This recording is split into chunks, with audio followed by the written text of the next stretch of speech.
Bunch of drunks.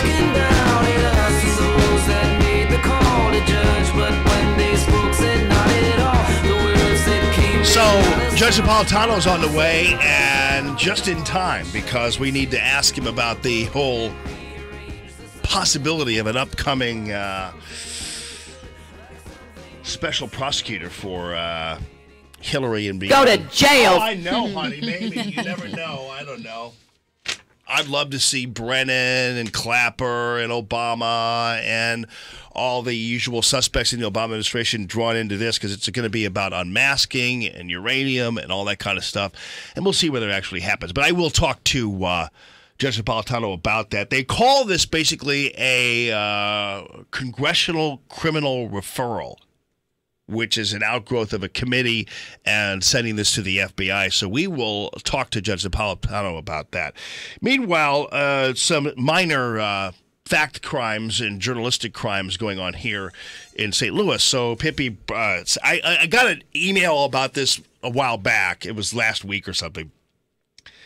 And there was an article in the Webster Kirkwood Times, and it was a columnist, Don Corrigan, there in the Webster Kirkwood Times.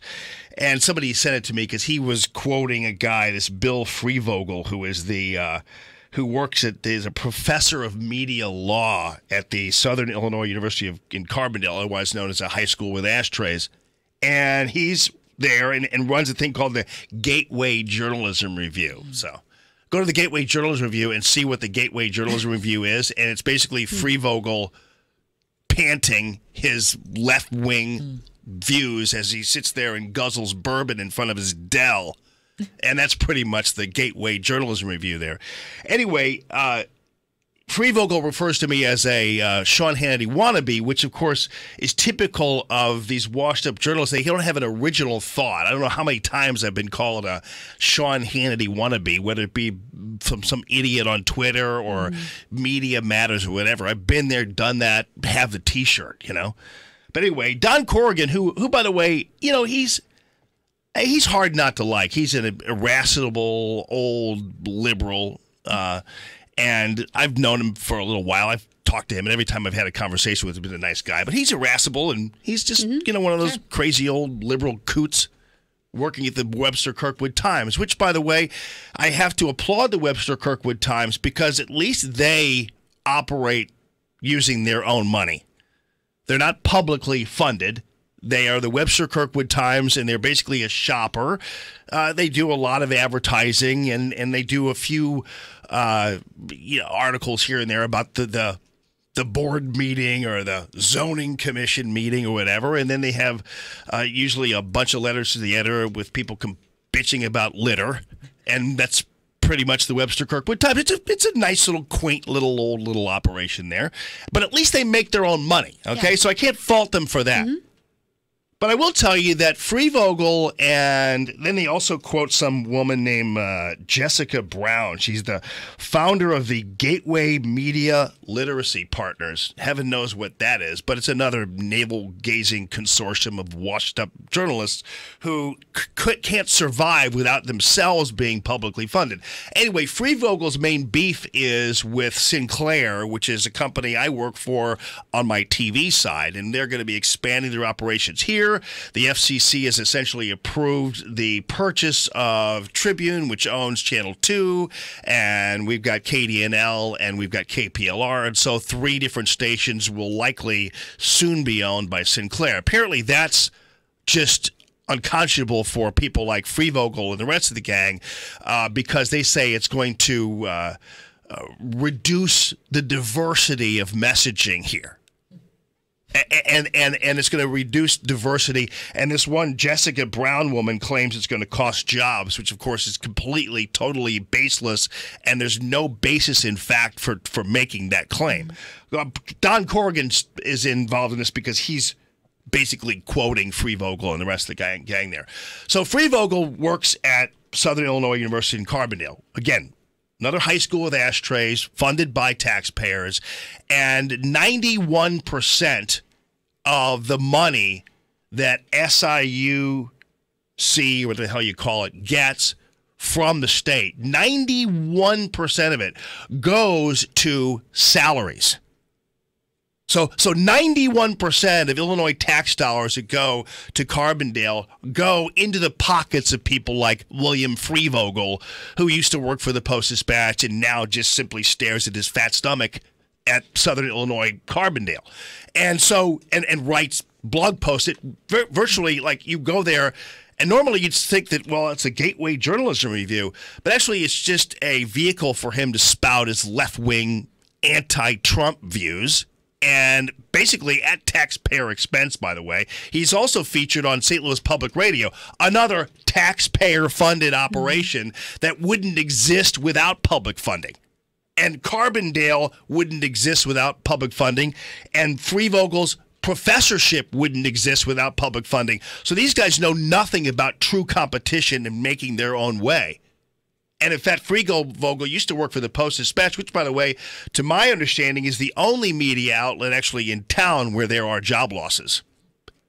And so people worried about diversity of competition, I'll tell you, why aren't these individuals, same individuals, wondering why we're a one newspaper town? How is that a diversity of message? How is that diversity of messaging and of viewpoints and everything else? And in fact, the only time they're worried about diversity of messaging really in broadcasting is when some broadcaster like myself, who clearly states that I am an opinionated person and clearly states I have an opinion, how suddenly is that a problem for them when it comes to diversity?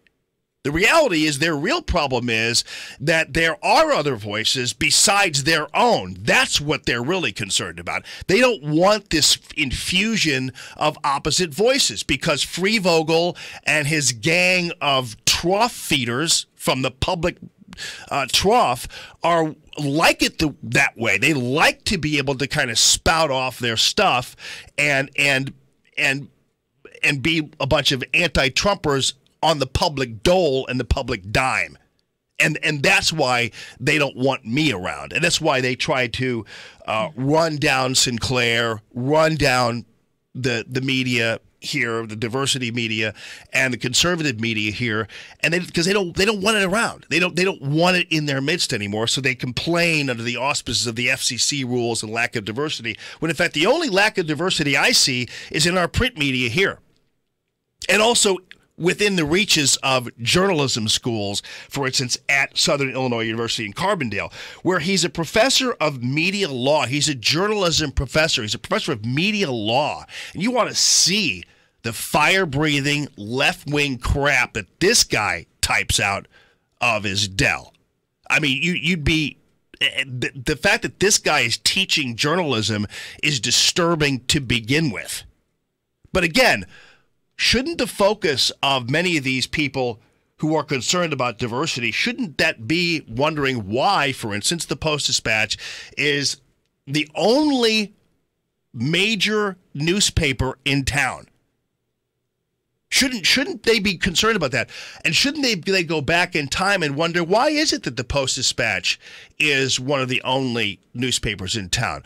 Well, through a sleight of hand and some purchasing arrangements and some game playing, they managed to kind of technically, in some way, shape, or form, semi-merge with the Globe Democrat. It was really ultimately an effort by the Post to basically shut the Globe down. The Globe apparently willingly went away, but we don't know exactly what quid pro quo was involved there. So the Globe Democrat went away with the help of the Post-Dispatch.